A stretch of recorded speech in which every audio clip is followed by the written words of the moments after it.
Mummy షాప్కి రమ్మన్నది, class డెలివరీకి వెళ్ళాలి. ఇప్పుడు రెండు బండ్లు మమ్మీ కాడనే ఉండేసరికి నడుచుకుంటూ వెళ్తున్నా. అనిపిస్తుంది ఈ కవర్ ఉంది కదా, దీంట్లో బ్లౌజులు ఉన్నాయి.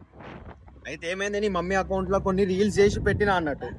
కొన్ని రీల్స్ చేసినా ఇట్లా మేము మా ఏరియాలో ఒక 10 కిలోమీటర్ రేడియస్లో ఎక్కడున్నా మేము ఇంటికి వచ్చి క్లాత్స్ తీసుకొని కుట్టేసి డెలివరీ చేస్తామని ఇట్లా పెట్టినా, పైన నెంబర్ పెట్టేసిన.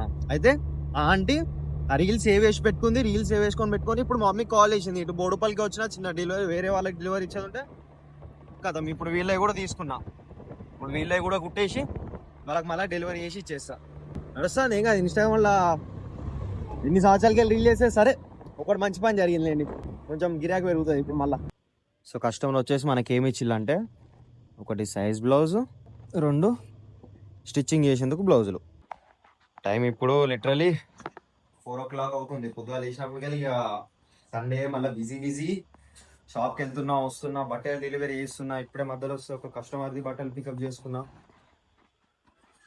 అన్నం వండుకున్నామో లేదో అని చెప్పిన, అన్నం వండినాం కానీ ఇక కూర వండుకున్నారో లేదో అని అమ్మమ్మకి చెప్తే, అమ్మమ్మ నాకు మమ్మీకి చెల్లికి చారు పోసి ఇచ్చింది. ఛాన్స్ అయిపోయింది ఇక అన్నం పొద్దుగాలు ఎప్పుడో 12కి తినాల్సింది, ఇంకా అన్నమే తినలే. ఇప్పుడు అన్నం తిని రీల్ చేయాలి. So hello guys, welcome back to the vlog. ఇప్పుడు టైం వచ్చేసి 6 o'clock. ఈరోజు ఒక బెస్ట్ థింగ్ జరిగింది. మా ఇప్పుడు చిన్న బిజినెస్ ఉండడం వల్ల మా మమ్మీ ఇన్ కేస్ ఆ ఫ్యూచర్ బిజినెస్ ఇంకా ఆన్లైన్ చేసి ఇంకా చాలా గ్రో చేయాలని కొన్ని రీల్స్ పెట్టిన. నార్మల్గా ఒక క్లాత్ రీల్ పెట్టినా, దాని మీద నెంబర్ పెట్టిన. సో దాన్ని చూసి మా 10 kilometers మేము ఉండే ఏరియా 10 kilometers రేడియస్లో ఒక ఆర్డర్ వచ్చింది. వాళ్ళు ఏం చేసిళ్ళు, వాళ్ళు ఇంతకుముందే మెసేజ్ చేసిళ్ళు, బట్ అకౌంట్ని ఓపెన్ చేయక చాలా రోజులని మెసేజ్ ఈరోజు చూసిన. వాళ్ళు కాల్ చేసినాక శాంపిల్స్ ఇచ్చింది. సో నేను అవి తీసుకొచ్చిన. కొంచెం ప్రౌడ్ అనిపించింది, ఎందుకంటే నా వల్ల కూడా కొన్ని ఆర్డర్స్ వస్తున్నాయి. నేను చేసిన రీల్స్ వల్లనో, లేకపోతే చెల్లె చేసిన రీల్స్ వల్లనో కొన్ని ఆర్డర్స్ వచ్చినాయి. మమ్మీ కూడా కొన్ని రీల్స్ చూపించిన, ఇట్లా మేము ఇంటికి వెళ్ళి ఆర్డర్ మరి తీసుకొని మరి కుట్టేసి మళ్ళీ డెలివరీ కూడా చేస్తామని అట్లా కొంచెం ప్రౌడ్ అనిపించింది. సో బిగ్ బాస్ స్టార్ట్ అయ్యిందో 3 months అయిందా, బిగ్ బాస్ స్టార్ట్ అయ్యి 3-4 months అయితే అని నాకు తెలియదు. ఈరోజు డైరెక్ట్ కిందికి వచ్చినందుకు పని ఉంటే చూడనా, మా ఇంట్లో టీవీ ఉండదు కదా. సో బిగ్ బాస్ అంతగానే మేము ఈరోజు direct final stage, direct winner చెప్పబోతుంది ఇవాళ కదా. ఈమె ఇప్పుడు ఎలిమినేట్ అయిపోయింది. 5 ఉన్నారు. 5 ఉంటే కదా, ఒక ఆమె ఇంకా 4 నుంచి 2 ఎలిమినేట్ చేసి వీళ్ళనే విన్నర్. మాక్సిమం విన్నర్ ఇమాన్యులే అనుకుంటున్నాను, ఎందుకంటే చూసిన అప్పుడెప్పుడు బ్యాక్ 2-3 months చూసినప్పుడు ఇమాన్యుల్కి బాగా కవరేజ్ వస్తుంది. ఎప్పుడు కవరేజ్ వస్తుంది, ఎప్పుడు చూసినా చూపిస్తుంది. మన ఫేస్ చూపి ఎప్పుడు గెలవడంటావా? అంటే లైక్ ఇన్‌స్టాగ్రామ్ లో ఆల్రెడీ లైక్ అనౌన్స్ చేస్తారు కదా, దట్ గై కళ్యాణ్ వాడే.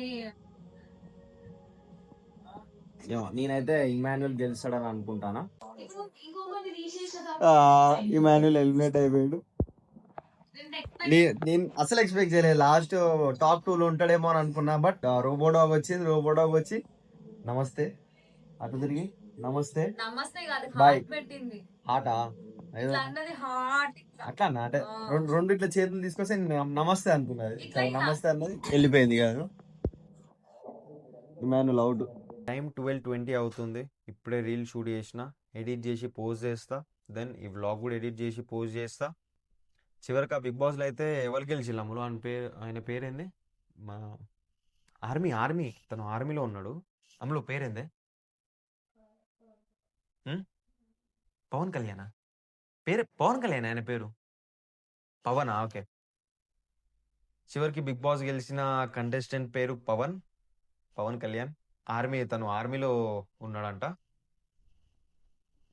And that's all for today guys. Thanks for watching. Video నచ్చితే లైక్ చేసి సబ్స్క్రైబ్ చేయండి. ఇట్లాంటి వీడియోస్ ఇంకా చాలా వస్తాయి. బై.